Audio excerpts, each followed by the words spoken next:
कर्पूरगौरं करुणावतारं संसारसारं भुजगेन्द्रहारं सदा वसन्तं हृदयारविन्दे भवं भवानी सहितं नमामि। दीपशिखा ऑनलाइन क्लासेज में आप सब रीट परीक्षार्थियों का हार्दिक स्वागत है। और विगत कक्षा में हमने छंद के बारे में पढ़ा था और छंद में अपना ध्येय वाक्य था कि हम पलक झपकते ही इसका आंसर निकालेंगे, इससे ज़्यादा टाइम अपने को लगेगा ही नहीं। उम्मीद है कि वो सारी चीज़ें आपको समझ में आ गई हैं और आप इसमें इतना स्किल डेवलप हो गया, आपका इतनी दक्षता प्राप्त हो गई आप में कि आप पलक झपकते ही छंद को पहचानने में सक्षम हो गए। अभी तो आपने पूरे छंद पढ़े नहीं है, लेकिन आपने अनुष्टुप छंद की बात करी थी, ठीक है ना। और इससे पहले छंदों के बारे में हमने विशद विवेचन किया था कि इनकी सामान्य जानकारियाँ क्या क्या हैं। तो एक प्रश्न तो सामान्य जानकारी में आ सकता है यदि आएगा तो, और सेकंड क्या आएगा कि आपका ये जो पद्य आएगा, एक स्टेंजा, एक का वो मिलेगा आपको श्लोक, उसमें आपको कह देगा कि इसमें कौन सा छंद है ना। और मैं तो ऐसा मानता हूँ कि आपको एक जो पद्य मिलेगा उसमें आपके व्याकरणात्मक प्रश्न भी होंगे, उसमें थ्योरी के प्रश्न भी होंगे, उसी में पूछ लेगा कि जो आपको पद्यांश दिया गया है इसमें कौन सा छंद का प्रयोग किया गया है ना। तो ऐसा प्रश्न आने की संभावना है, उसी में छंद का प्रश्न बन जाएगा, ठीक है। तो जैसे भी हो हम हर परिस्थिति में हर तरीके से तैयार रहेंगे एग्जामिनर जो पेपर सेटर है उसके प्रश्न का जवाब देने में, ठीक है। तो हमने अनुष्टुप छंद के बारे में बात करी थी और आज एक बार फिर देख लेते हैं कि अनुष्टुप का मामला क्या है। अनुष्टुप का मामला अपना ये है कि ये जो छंद है इसमें क्या होता है कि छठा वर्ण गुरु होता है और पांचवा लघु होता है। बस इतनी सी बात याद रखनी है, बहुत ज़्यादा जटिल नहीं बनाना, आपने को सारी बातें याद रखने की जरूरत ही नहीं है। अगर फिर भी अगर वो अलग से प्रश्न पूछ ले कि इसमें होता क्या है, तो आपको थोड़ा सा ध्यान रखना है कि छठा तो गुरु होता है और पांचवा क्या होता है, लघु होता है। इतनी सी बात थोड़ी सी ध्यान में होनी जरूरी है कि छठा गुरु है, पांचवा लघु है। और दूसरा और चौथा जो चरण है उसमें क्या होता है, उसमें सप्तम जो वर्ण है ना, सातवां वर्ण है, सातवां वो क्या होता है, हर्ष होता है। इतनी सारी बातें कोई पूछेगा नहीं आपको रीट में, फिर भी हल्की सी ध्यान में रखो आप बात। और बचता कौन सा है, पहला और तीसरा, ये अन्यो है ना, इसका मतलब पहला और तीसरा, उसमें सातवां वर्ण क्या होता है, दीर्घ होता है ना। ये बात हमने कल ही डिस्कस कर ली थी। ये सिंपल सी बातें आपको याद रह जाएंगी, इसमें कोई जटिल नहीं है। आपको चाहे ये लक्षण है ये श्लोक के रूप में याद रहे न रहे, लेकिन पांचवा ना, छठा गुरु, पांचवा लघु और दूसरे और चौथे में सातवां हस्व और बचा 1 और 3 उसमें क्या हो जाएगा, दीर्घ हो जाएगा। इतनी सी बात तो आपको याद आराम से रह जाएगी, ऐसी मैं उम्मीद करता हूँ, ठीक है। अब इसका एक लक्षण और देख लेते हैं अपन। ये एक लक्षण देख ले, मान लो परीक्षा में ये आ गया, मान लो कि परीक्षा में ये आ गया और अपने को क्या करना है, इसमें छंद बताना है।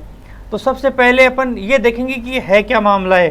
तो और कुछ नहीं करना, सबसे पहले अपनी तो बात पलक झपकने की है ना, तो आप बस तुरंत ही वर्णों को गिनो, 1 2 3 4 5 6 7 8 8 आ गए तो आप समझ गए कि मामला आधा, भाई पूरी लाइन में से आधी लाइन आपने क्रॉस कर ली, 8 आ गए तो आपने 40% तय कर लिया कि ये तो क्या है, अनुष्टुप छंद है। फिर भी मन की शांति के लिए 1 2 3 4 5 6 7 8 अभी तक पलक झपकी नहीं है, ठीक है ना। आप देखो ये जो है ना, ये एक ही वर्ण है, ये अंग है ना, ये आधा है, यहाँ पर थोड़ा सा इसका ध्यान रखो ना।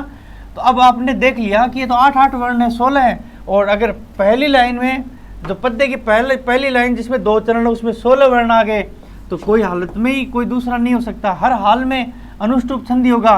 तो इसको याद रखना, 8 चौक 32 वर्ण होते हैं इसमें ना, ये याद रखना।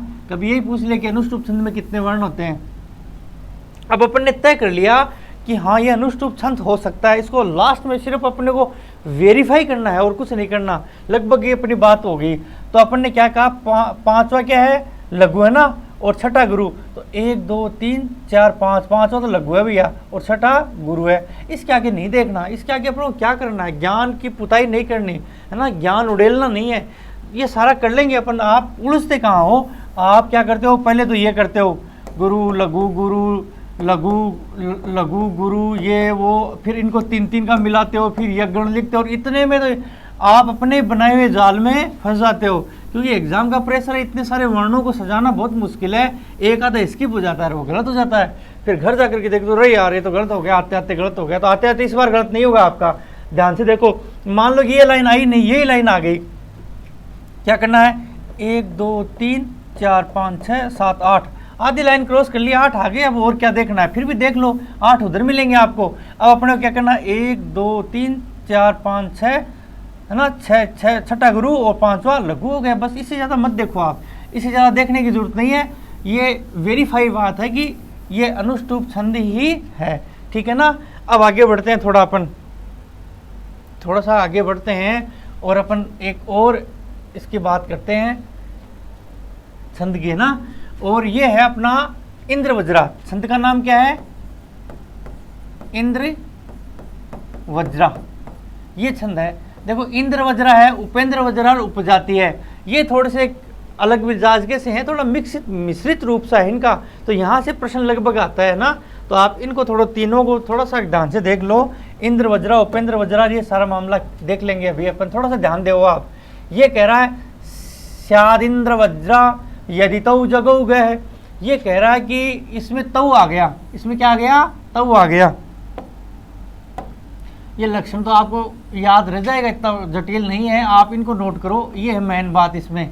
तऊ का मतलब हो गया, जैसे राम है, रामू का मतलब द्विवचन हो गया, तो इसमें भी क्या हो गए, 2 तगण हो गए, 2 तगण है, और एक क्या है, जगण है, ठीक है ना, और क्या है, और 2 गुरु हैं। देखो कितने हो गए, 3 3 6 हो गए, ये 6 वर्ण हो गए, और ये कितना हो गया, 3 हो गया, 9 हो गए। अपने को 2 और चाहिए, तो 2 गुरु है, गौ का मतलब 2 गुरु, है ना, यही तो है। तो अगर स्वतंत्र प्रश्न आया तो वो पूछेगा कि इसमें होता क्या है, तो भैया अपने को ये बताना है कि 2 तगण होते हैं, 1 जगण होता है, लास्ट के 2 गुरु होते हैं, इतना तो बता ही सकते हैं अपन। 2 तगण और एक क्या है ना, जगण और 2 गुरु। देखो इसको याद रखने का एक तरीका, आपका जो नियरेस्ट डियरेस्ट है ना आपकी लाइफ में, उसको जब भी फ़ोन करो ना, तो फ़ोन जैसे ही उठाए ना, तो उनको बोलना, क्या बोलना, इंद्र वज्रा तऊ जगऊ गए, तो वो जवाब देगी अच्छा क्या, तो आपने कुछ नहीं, नमस्कार, है ना, उसको कुछ नहीं बताना कि मतलब क्या कह रहा हूँ, लेकिन आप हर बार ये बोलना इंद्र वज्रा तऊ जगऊ गए, तो इतने में 5-7 दिन बोलोगे तो आपको कंफर्म हो जाएगा। तऊ जगऊ गए का मतलब समझेगी, ये तो द्विवचन है, जैसे राम है और रामऊ, तो वैसे तऊ आ गया, तो इसका मतलब ये द्विवचन है, तो ये भी द्विवचन है, ठीक है ना। तो इसमें 2 तगण हो गया, 1 जगण हो गया, और 2 गुरु हो गए, और वर्ण कितने हो गए, 11, ठीक है ना। इतनी सी बात आपको याद रखनी है भैया, सपनों को साकार करने के लिए। ये सब स्याद इंद्र वज्रा यदि ये सब नहीं, रीट में नहीं रखना आपको, है ना। 2 तगण 1 जगण, 2 तगण 1 जगण 2 गुरु, बस इतना से याद रख लो, 2 तगण 1 जगण और लास्ट के 2 गुरु। और ऐसे याद नहीं रह गए तो फ़ोन मिलाओ, हर किसी को मत मिला देना, है ना। जो नियरेस्ट जो आपको रोज़ झेलता हो ना, आपको आपकी हर बात को वो झेल लेता है, उसी को बताओ। इंद्र वज्रा यदि तऊ जगऊ गए ना, यदि तऊ जगऊ गए, तो तऊ जगऊ गए आपके मन में ये फिट हो जाएगा सांचे में। अब देखो इसको कैसे हम प्रैक्टिकली करें। प्रैक्टिकली करने के लिए अपने को क्या करना पड़ेगा, इधर आना पड़ेगा अपने को एग्जाम्पल्स में, और इसका बेस्ट एग्जाम्पल देखते हैं। मान लो परीक्षा में ये आ गया, परीक्षा में ये सुंदर सा उदाहरण आ गया। महाकवि कालिदास ने उस समय लिखा था जब शकुंतला है अपने ससुराल जा रहे थे ना, और वो कह रहा है कि आज मेरा मन बहुत प्रसन्न हो गया कि मेरे पास जो ये एक जो संपत्ति के रूप में थी, एक जिम्मेदारी के रूप में थी ना, वो मैं इसको भेज करके बड़ा खुश महसूस कर रहा हूँ, संतोष है मुझे कि हाँ मैंने मेरी जिम्मेदारी निभा दी। अब इस बात से तो कोई मतलब नहीं है। रीट के परीक्षार्थियों तुम उलझना मत, तुम्हारे सामने क्या है, तुम्हारे सामने एक छंद का प्रश्न हर हाल में सही करने की चुनौती है। और अपन ने पढ़ लिया था तऊ जगऊ गए, तऊ जगऊ, है ना, तऊ जगऊ, गए को भी छोड़ दो ना। 2 तगण है, 1 जगण है, 2 गुरु हैं। अब देखो आपको क्या करना, मान लो परीक्षा में ये मिल गया आपको, परीक्षा में देखो पेपर में कहीं भी लिपापोती नहीं करनी है आप, ये गुरु लघु तगण मगन कुछ नहीं लिखोगे आप। सबसे पहले 1 2 3 4 5 6 7 8 9 10 11 11 वर्ण है, देखो 11 वर्णों की स्थिति में क्या हो सकता है, इंद्र वज्रा हो सकता है, उपेंद्र वज्रा हो सकता है, उपजाति हो सकता है। 3 छंद है, 3 के अलावा चौथा है ही नहीं, है ना, 3 में से एक होगा। अब अपने को ये दिमाग लगा लिया कि यार 11 वर्णित का मतलब या तो इंद्र वज्रा है या उपेंद्र वज्रा है या उपजाति है। तो सबसे पहले अपन क्या करते हैं, इंद्र वज्रा है ना, तो इंद्र वज्रा में तगण आता है। भैया तऊ जगोगे लिखा था, तो इसमें कंफ्यूज क्यों हो रहे हो आप, तऊ जगोगे, इंद्र वज्रा फोन करके कहा था ना, इंद्र वज्रा तऊ जगोगे, तो तऊ का मतलब 2 तगण है। तो अपन को कुछ नहीं करना, इसमें देखो ताराज है, बस हो गया काम, पलक झपकने से उत्तर आ गया। 11 वर्ण पहला ताराज है ना, 11 वर्ण और पहला ताराज मिल गया, कहीं कुछ नहीं लिखना। अगर परीक्षा में ये करने लगे गुरु गुरु लघु, अच्छा गुरु गुरु लघु क्या होता है, फिर देखोगे ताराज होता है। अच्छा ताराज कौन सा होता है, तगण होता है। अच्छा तगण तो मैंने वो लक्षण में देखा था। इतना करोगे तो मामला गड़बड़ है। कुछ नहीं, आपके सामने ये है 11 वर्ण मिले अपने को। अच्छा 11 मिल गए, चलो जी क्या है ये क्या है, संयुक्त वर्ण है, र और थ मिलकर के, है ना। तो संयुक्त से पहला गुरु, ता रा जय। देखो ये ताराज वाली कहानी नहीं समझ में आएगी आपको, चलो दोबारा से देख लो एक बार ताराज की कहानी दोबारा देख लो, बहुत अच्छा लगेगा, मेरे को भी लगेगा, मुझे भी लगा कि कुछ अधूरी रह गई वो बात। ये देखो आपको इसमें दिखाते हैं, इस कलर में, ठीक है, और कलर भी आपकी पसंद का चुन लेता हूँ, ठीक है ना। सारे काम आज आप ही की पसंद के होंगे। देखो मैंने कहा था ये माता रा जय भान राजभान सलगा, मैंने यही तो कहा था ना आपको, समझ रहे हो ना आप। थोड़ा सा टाइम लगेगा आपका, लेकिन आप क्या वीडियो है ना उसके सेटिंग में जाकर के, और मेरे वाले को तुम 1.5 पर सुन लिया करो या 1.75 पर सुन लिया करो ना, तो टाइम भी कम खर्च होगा आपका और चीज़ें समझ में भी ठीक से आ जाएंगे। देखो 8 गण इसी में से निकलेंगे।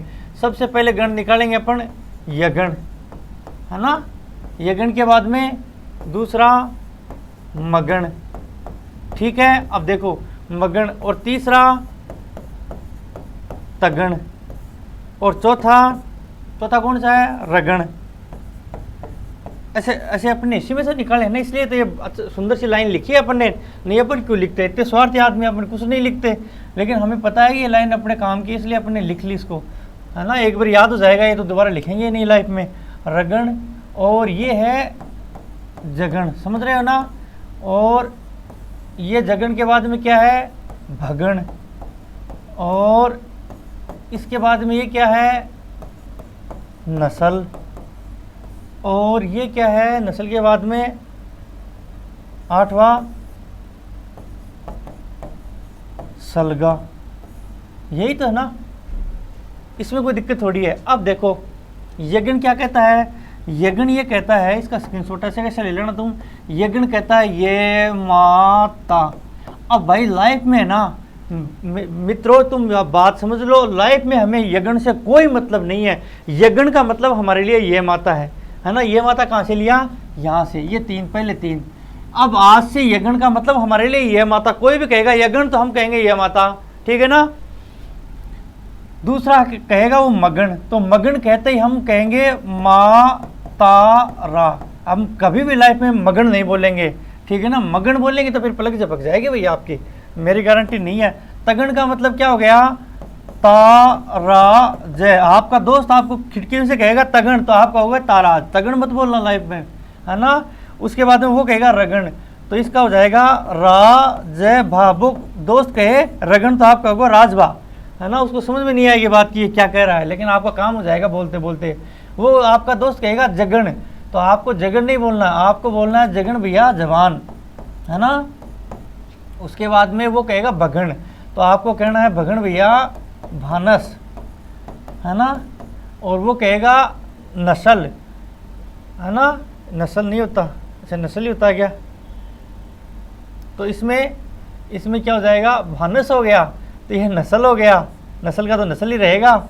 और ये सलगा, ये क्या हो जाएगा, सलगा। यही तो है ना, नस्ल सलगा भगन, यही तो मामला है ना। ये ऐसा एज इट इज आप स्क्रीनशॉट ले लो। आज के बाद में अपना यगन तगन मगन से कोई मतलब नहीं है। अब वहीं पर चलते हैं अपन वहीं पर चलते हैं जहाँ अपनी बात का सॉल्यूशन होगा। देखो यही तो था ना, 11 वर्ण थे। अब अपन क्या करेंगे, अपन ने 11 वर्णों में ये देखना कि इंद्र वज्रा की उपेंद्र वज्रा की उपजाति है। तो सबसे पहले अपन देख लेते हैं कि ता रा ज, यार मेरे को ता दिख रहा है क्योंकि ये गुरु है, तो गुरु है तो मैं क्यों नहीं बोलूं भाई, मेरे को इतना है तो आइडिया लग गया। 11 वर्णों में तगण वो इंद्र वज्रा होता है। और यदि इंद्र वज्रा है, ये इंद्र वज्रा है तो तगण का सबसे पहले तगण का क्या आएगा, ताराज आएगा, है ना। मत तगण से मेरे को क्या मतलब है, मेरे को पता है कि वो तगण है, इसमें 2 तगण होते हैं, तो तगण में से क्या मतलब है, वो ताराज हो गया। तो मैं सबसे पहले ये देखूंगा इसमें ताराज है कि नहीं। तो ये ता है और ये रा है, ये जय है, ठीक है ना। तो 1000% ये इंद्र वज्रा ही होगा, क्योंकि भाई एक बार सोचो इंद्र वज्रा उपेंद्र वज्रा में से इंद्र वज्रा होगा, है ना। उपजाति भी हो सकता है, वो बताऊंगा मैं कैसे, ठीक है ना। आप फिर भी आपका मन करता है कि मैं थोड़ा सा और देख लूं, अभी मेरी पलक झपकी नहीं है, तो एक ताराज हो रहा है अपने पास, क्योंकि तगण 2 थे। तो ताराज है, देखो ये ताराज हो गया ना, ताराज है ना। अपन तगण नहीं लिखेंगे, ताराज लिखेंगे। ये कैसे हुआ, क्योंकि कै है ना, ये हश्व है, ये लघु है, लेकिन ये दोनों ये दीर्घ वो संयुक्त वर्ण हो गए ना, तो संयुक्त से पहला हो गया, ठीक है ना। अब मान लो ये आगे लाइन आपके पास परीक्षा में, ये नीचे वाली सुंदर सी लाइन। अब गिनो आप 1 2 3 4 5 6 7 8 9 10 11 है। 11 में यार मैं देख लूँ कि इंद्र वज्रा तो नहीं है, और इंद्र वज्रा में तुरंत मेरे दिमाग में है उसमें तगण होता है ना। बहुत ज़्यादा तगड़ों की कहाँ जरूरत है अपने को, एक तगड़ मिल जाए तो बहुत है ना। 11 और तगण सबसे पहले आ गया तो कोई दूसरा हो ही नहीं सकता। तो ये ता, ये रा और ये जय। अब बताओ ताराज आ गया, तो ये क्या है, इंद्र वज्रा है। अब इसमें कोई दिक्कत हो तो मुझे कमेंट बॉक्स में लिखो, मैं और अच्छा तरीके से समझाने का प्रयास करूंगा।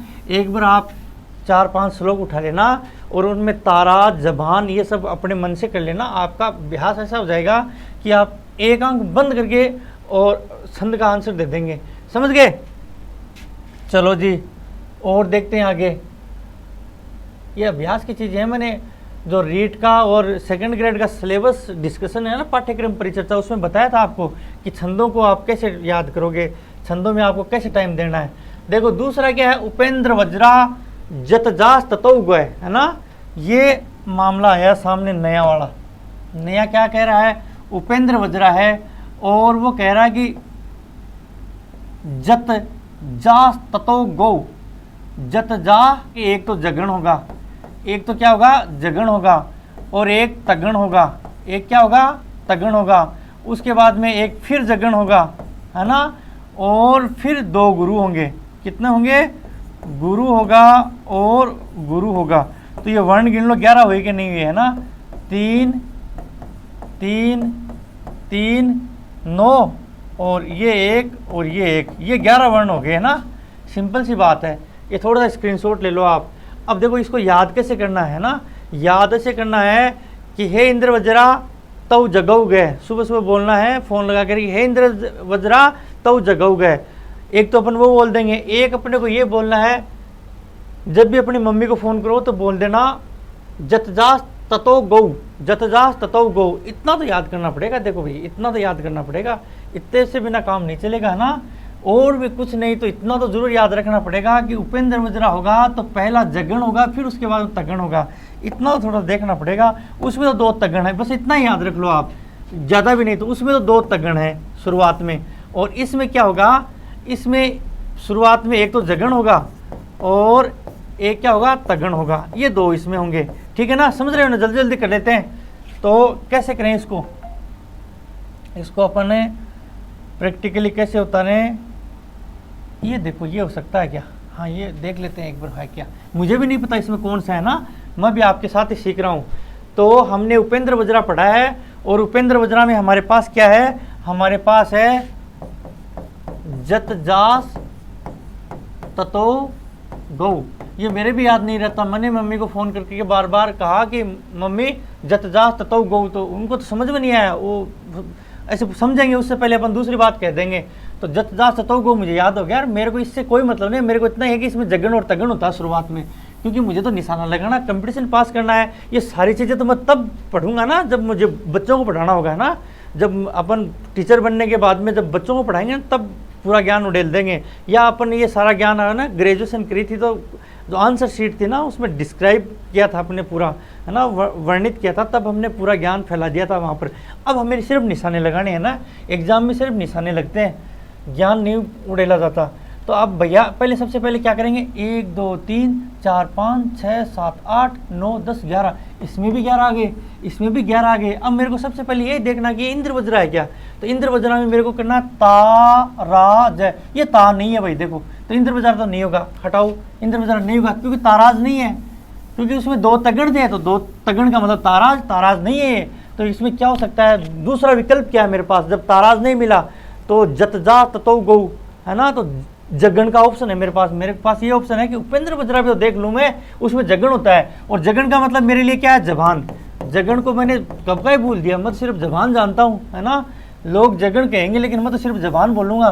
तो मैंने क्या कहा, जय भान है, ये तो हो गया, ये तो उपेंद्र वज्रा है, पलक भी नहीं जब किया अभी तो, समझ गए ना आप बात को, समझ रहे हैं ना। जब मेरे पास ये सामने आया तो मैंने क्या कहा, 11 वर्ण है, जय भान है। देखो जबान कैसे हुआ, ये सिंगल वर्ण है ना, लघु है, और ये दीर्घ है और ये लघु है, तो जबान में क्या है, जय लघु, भा गुरु और न ये लघु, ठीक है ना, जबान भी आप जानते हो, ठीक है ना। अब मान लो कि मेरा मन कर रहा है कि मैं थोड़ा सा और देख लूँ कहीं गलत ना हो जाए, है ना, सपनों की लड़ाई है, तो क्या हो जाएगा, जबान है, जबान के बाद में क्या होता है, तगन आता ना, जत, जत ना, जत, तो तगन ताराज है। अब देखो आपको दिक्कत होगी कि मैं ताराज कैसे लिख रहा हूँ, अरे भाई ता ये है, रा ये है और जय है, ताराज का मतलब गुरु गुरु लघु ही तो होता है ना। आप ऐसे ऐसे करके लिखोगे और फिर ताराज लिखोगे, फिर आप जतजास ततौ गौ में मिलाओगे, अच्छा ये मिल गया, ये भी मिल गया, ऐसे करने से क्या फायदा है, जब आपने सामने पढ़ा है कि ताराज है, ठीक है ना, ठीक है। अब इतना करने के बाद में अपना काम तो हो गया, बाकी तुम चाहो तो पूरे के लघु गुरु लगाते रहो, मुझे कोई दिक्कत नहीं है, मेरा काम हो गया, मुझे इसमें कोई फेल नहीं कर सकता कि हाँ ये उपेंद्र वज्रा नहीं है, समझ गए बात को।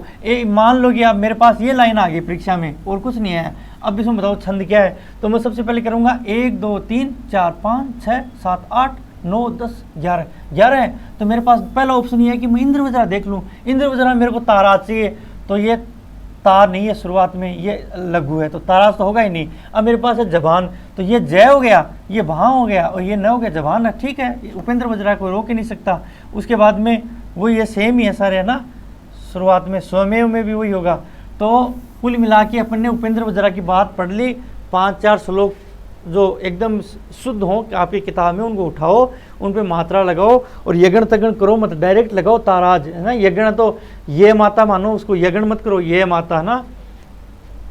और वो कमेंट बॉक्स में कुछ लिखोगे तो ही मेरे समझ में आएगा कि तुम्हें समझ में आ रहा है, मुझे तो मज़ा आ रहा है।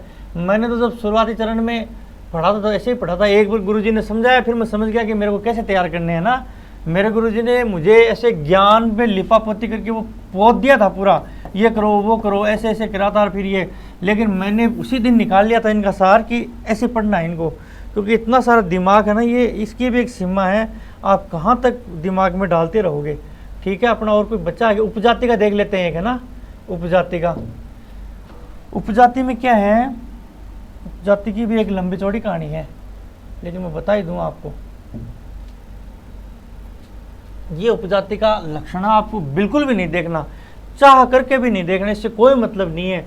इसका मतलब इतना ही मानो आप, इसका मतलब आपको इतना ही मानना है कि उपजाति छंद होता है, उपजाति छंद है, ठीक है ना। इससे अपने को कोई मतलब नहीं। यार लोग रीट वालों के लिए तो मैं कह रहा हूँ कि इसको कांटा मार दो, इस पर जो सेकंड ग्रेड दे रहे हैं उनको थोड़ा सा देखना है ना, हल्का सा उनको देखना है, और संस्कृत डिपार्टमेंट की खूब भर्तियाँ आ गई, उनको देखना है। रेट वालों को तो इससे से कोई मतलब नहीं है, आपको इतना ही मतलब उपजाति छंद होता है, उसमें भी 11 वर्ण होते हैं, उसमें भी 11 वर्ण होते हैं ना। और वो क्या है, इंद्र वज्रा, इंद्र वज्रा और उपेंद्र वज्रा का मिश्रित रूप होता है उपेंद्र वज्रा, समझ गए ना, ठीक है ना। इंद्र वज्रा और उपेंद्र वज्रा का मिक्स रूप है ना, मिश्रित रूप, वो उपजाति होता है, ठीक है। बस इतनी सी बात याद रखनी है। 11 वर्ण तो है भाई, 11 तो होने ही है। जब ये इंद्र वज्रा और उपेंद्र वज्रा से मिलकर के उपजाति बना है, तो आपने को परीक्षा में क्या करना है, ये 11 वर्णों की कहानी आ जाए ना, तो थोड़ा सा पलक तो आपकी खैर फिर भी नहीं झपकेगी, क्योंकि पलक में बहुत ताकत होती है झपकने से पहले। फिर भी आपको मैं बताऊं करना क्या है, करना आपको ये है भैया, मान लो ये आ गया, ये आ गया परीक्षा में, और अपने को जल्दी से देखना है कि क्या है ना। ये सब नहीं है इसमें, ऐसे गलत है, ये सब गलत है। तो सबसे पहले ये देखो 1 2 3 4 5 6 7 8 9 10 11 11 वर्ण आ गए। 11 का मतलब मेरे हिसाब से क्या हो सकता है, ये इंद्र वज्रा हो सकता है। मैं देख लूँ इंद्र वज्रा में क्या होता है, ताराज होता है, तो ताराज है, ये तो इंद्र वज्रा है।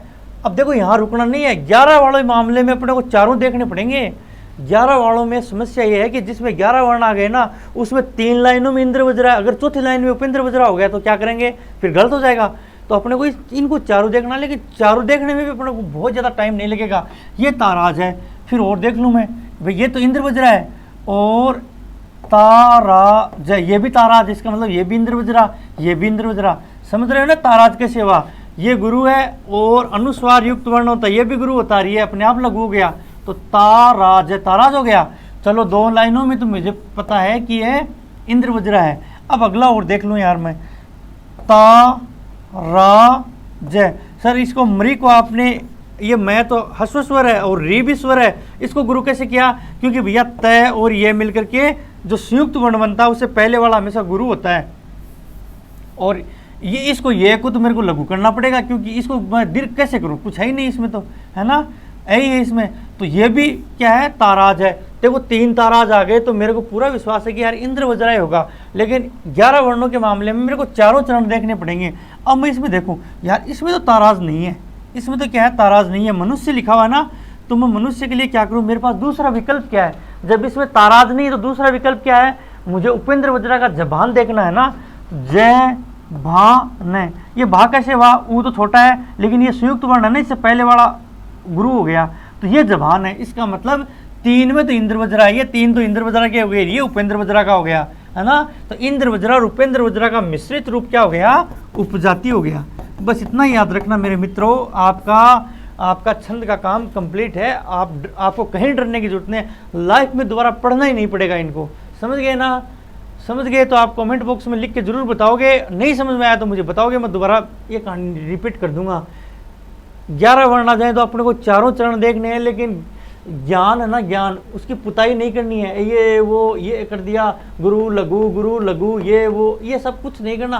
पेपर को एकदम साफ स्वच्छ रखना है ना, पेपर एकदम क्लीन होना चाहिए। बस शुरुआती गण है ना, वो देख लो, उनमें एक ने एक, अगर चारों एक जैसे हैं तो या तो उपजाति होगा या इंद्र वज्रा होगा। एक अलग आ गया तो वो फिर क्या हो जाएगा, सॉरी उपजाति हो जाएगा, नहीं वो इंद्र वज्रा या उपेंद्र वज्रा में से एक होगा। ठीक है, चलो जी, ये बात यहाँ तक हो गई। बोर तो नहीं हो रहे हो ना, क्या क्या कहानी चल रही है, एक और देख लेते हैं अपन, है ना, फिर क्लास को समाप्त कर देंगे। देखो ये है श्रृगध्रा, ये क्या है, श्रृगध्रा, श्रृगध्रा छंद है। और इसमें क्या कहता है, इसमें देखो त्रिमुनि, एक तो शब्द त्रिमुनि, त्रिमुनि का मतलब है कि 3 मुनि है। एक मुनि का मतलब होता है 7 वर्ण, एक मुनि है ना उसका मतलब है 7, तो 3 मुनियों कितने हो गए, 21। तो ये कह रहा है कि श्रृगध्रा में कितने वर्ण होंगे, 21 वर्ण होंगे, ये याद रखना। और क्या कह रहा है वो, 21 वर्णों के साथ साथ में देखो सुंदर सुंदर लिखना। आप कैसे लिखना है, ऐसे लिखना, त्रिमुनि, एक मुनि बराबर 7, तो 7 गुणा 3 बराबर 21, है ना, सुंदर सा। उसके बाद में थोड़ी सी बात और क्या याद रखनी है आपको, कि इसमें क्या होता है, एक तो मगन होता है ना, एक ये रह नीचे है तो इसमें रगण होता है, मगन और रगण और भगण। ये भगण कहाँ से है, इस भय से। फिर नगण, फिर क्या कह रहा है, यानाम त्रयण, ये जो ये है ना, ये यगण, इसके बारे में वो कह रहा है कि त्रयण मतलब 3 यगण है। ये यगण के बारे में त्रयण लिखा है ना, यानाम मतलब ये है वो 3 है, तो ये 3 आपको रीट में कुछ नहीं करना ऐसा, है ना, अपने को इनसे कोई मतलब नहीं है, बस सामान्य समझ है, ठीक है ना, इतना सब कोई नहीं पूछेगा आपको। तो 1 2 3 4 5 6 7 7 × 3 7 × 3 का कितना हुआ, 21 हो गया। इसका मतलब सही है मामला, है ना। ये सब नहीं रटना, ये सब भी नहीं रटना, कुछ भी याद नहीं रखना रीट में, ना उलझ जाओगे, नहीं तो तुम जीवन में पढ़ने के लिए बहुत और भी अच्छी अच्छी चीज़ें हैं, है ना। अपने को करना क्या है, अपने को सिर्फ इतना याद रखना है कि त्रिमुनि का मतलब समझ रहे, एक मुनि में 3 वर्ण तो 21 हो गए, थोड़ी सी जानकारी है। फिर अपने को ये याद रखना है कि श्रीग्धरा जो है ना, श्रीग्धरा छंद में 21 वर्ण होते हैं, कितने होते हैं ये बात याद रखनी है, ठीक है ना। और क्या करना, और एग्जाम्पल में देखते हैं।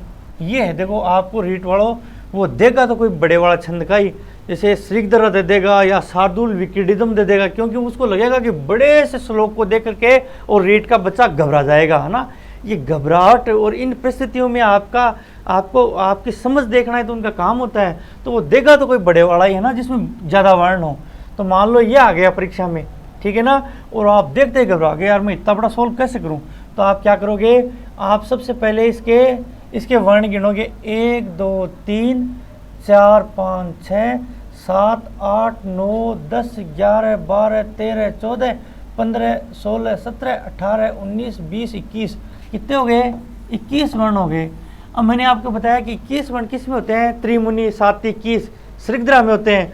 तो अपने को ये तय कर लेना है कि ये है श्रीग्धरा ही छंद है और कोई है नहीं। अब मतलब 50% काम हो गया अपना। बाकी के छंद अपने दिमाग से हट गए, इंद्र वज्रा हटाओ, उपेंद्र वज्रा हटाओ, उपजाति हटाओ, अनुष्टुप हटाओ, क्योंकि 21 वर्णों में हमने पढ़ा था कि श्रीग्धरा होता है। अब देखो एक बात और देख लेते हैं अपन, इसमें क्या होता है, इसमें जैसे ये श्रीग्धरा नाम है ना, तो श्रीग्धरा के साथ में एक नया नाम जोड़ लो आप, ये तो है श्रीग्धरा, ऐसे लिख लिया आपने, और इसके साथ में धरा है श्रीग्धरा, तो इसके साथ में एक नाम जोड़ो मरा, है ना, श्रीग्धरा मरा। और मरा का मतलब है एक तो मगन, है ना, और इसके साथ में क्या है, रगण। ये मरा से रगण, मगन और रगण याद रह जाएगा। सिर्फ रेट के लिए बता रहा हूँ, सेकंड ग्रेड वालों को, फर्स्ट ग्रेड वालों को, कॉलेज लेक्चरर, डिपार्टमेंट की भर्तियाँ, उनको तो भैया डीपली पढ़ना पड़ेगा, इनको ऐसे काम नहीं चलेगा। उनका वो काम तो जो छंद की पहचान का काम तो इजीली हो जाएगा, वो तो चाहे आप कॉलेज लेक्चर की दो, फर्स्ट ग्रेड दो, सेकंड ग्रेड दो, या संस्कृत विभाग की दो, छंद को पहचानने का काम तो पलक झपकते ही उनका भी हो रहा है। लेकिन उनको बीच में से पूछ लेते हैं कभी कभी, है ना, कि इसका मतलब क्या है। वो मैं दोबारा पढ़ाऊंगा ना जब आपको सेकंड ग्रेड या फर्स्ट ग्रेड को, तब इनको और विश्लेषण कर दूंगा। अभी रीट वालों के हिसाब से देखो, क्योंकि रीट वाले उलझ जाएंगे उस ज्ञान में। मगन और रगण है तो 21 वर्ण है और अपना श्रीग्धरा हो सकता है। तो अपन क्या करेंगे, सबसे पहले मगन देखेंगे। मगन का मतलब हमारे लिए क्या है, मातारा, है ना, यही तो है ना, अपने स्लाइड में देख लो अगर आपको विश्वास नहीं हो रहा तो, है ना। मगन का मतलब हमारे लिए है मातारा, जिसमें तीनों गुरु हैं, ठीक है ना। तो मातारा, बताओ कोई दिक्कत है, ये दोनों संयुक्त वर्ण है तो ये गुरु हो गया, मातारा आ गया तो बस हो गया 21 वर्ण, पहला मगन, तो इसका मतलब ये क्या है, श्रीग्धरा ही है। थोड़ा सा और वेरीफाई कर लो, अगर रगण आ गया तो इसमें क्या है, रगण में राजभा होता है, तो रा जय भा, ये राजभा है, समझ गए राजभा कैसे है, ये गुरु रा, ये लघु जय, और ये गुरु भा, राजभा। अब 1000% ये क्या है, श्रीग्धरा ही है। अब बताओ छंद में कोई प्रॉब्लम है तो बताओ, ईमानदारी से बताओ, नहीं है ना, यस थम्स अप करो, यस यस थम्स अप करो, यस। आप तो सिर्फ और सिर्फ जिस किताब में शुद्ध लिखे हुए हैं ना छंदों की लाइनें, उनमें एक बार अभ्यास कर लो, एक बार 7 दिन बाद में कर लेना, एक बार परीक्षा से 5-7 दिन पहले कर लेना, फिर आपका काम हो जाएगा। जीवन में ये चीज़ दोबारा नहीं पढ़नी पड़ेंगी, ठीक है ना। यदि कोई समस्या है तो मेरे को कमेंट बॉक्स में ज़रूर बताना, और यदि आपको क्लास अच्छी लगी तो आप इसको लाइक ज़रूर करना, और इसको लाइक करने के साथ साथ इसमें कमेंट लिखना आपको, और अपने दोस्तों में शेयर करनी है। अगर आपको वाकई लगता है कि सारा काम पलक झपकते ही हुआ है तो आप अपने दोस्तों में ज़रूर शेयर करोगे। देखो मित्रों, ये जो ऑनलाइन क्लास है ना, मेरा तो काम अभी स्टार्ट, मतलब मेरी तो ये 10वीं 12वीं क्लास है, लेकिन मैं इस ऑनलाइन युग का बड़ा दीवाना हूँ, है ना। जब से एजुकेशन में यूट्यूब पर लिबरलाइजेशन हुआ है तो लोगों की ज़िंदगी बदल गई। मैं तो ये कहता हूँ कि 1857 की क्रांति में जिन्होंने तलवार उठाई थी ना, उससे कम काम नहीं है। आप उस दृष्टिकोण से देखो कि एक सुदूर रेगिस्तान में एक किसान मजदूर का बच्चा जो खेत में है, वो अपने पास 4000 रुपये का फ़ोन ला करके 150 रुपये का रिचार्ज करवा करके सारी चीज़ें यूट्यूब पर पढ़ लेता। अब उसको जयपुर या बड़े शहर में कहीं आने की ज़रूरत नहीं है, वो महंगी फीस देने की ज़रूरत नहीं है, तो उसके जीवन में तो उजाला हो गया है ना इससे। तो ये बहुत ही, मतलब यूट्यूबर्स जो जितने भी टीचर्स हैं उनको बड़ा धन्यवाद देता हूँ। और जब से ये लिबरलाइजेशन हुआ है तो मैं बुक से ज़्यादा इसी को फॉलो करता हूँ, यूट्यूब को, क्योंकि आप जानते हैं कि ज़िंदगी के सफ़र में अगर एक संजीदा इंसान, एक नया दोस्त मिलता है इस सफ़र को तय करने में, तो उस दोस्त के साथ जुड़ने में कोई बुराई नहीं है, ठीक है ना। तो आप इसका यूट्यूब में जो भी आपका अच्छा लगे उसका चुनाव करो और उसके साथ जुड़े रहो ना। आप में आपके साथ आपकी चीज़ें बहुत सारी सोल्व होती चली जाएंगी। तो मैं फिर आपसे एक भावनात्मक अपील करता हूँ कि यदि ये मेरी क्लास आपको अच्छी लग रही है तो आप देख तो रहे ही हो, तो अपने दोस्तों में शेयर कर दो और थोड़ा कमेंट जरूर करो। और ये मैं कभी नहीं कहता आपको कि आप इसमें वाह वाह लिखो ना, वाह वाह का मतलब कोई बहुत अच्छी बात नहीं है। आप नकारात्मक जो लिख सको वो लिख दो चाहिए, क्योंकि आपके नकारात्मक टिप्पणी के करने से आपका छोटा भाई जो 1 साल बाद में इस प्लेटफॉर्म पर आएगा ना, उसको फ़ायदा मिलेगा। क्योंकि नकारात्मक टिप्पणी करने के बाद में 4 किताबें और उठाएंगे और अच्छा देखेंगे ना, इसको पलक झपकने से पहले भी इसका कोई और तोड़ निकाल लेंगे ना। ये प्रयास तब होता है जब आपकी तरफ से इनपुट मिलते हैं, रीइंफोर्समेंट मिलता है, पुनर्बलन मिलता है। धन्यवाद। जय हिंद, जय भारत।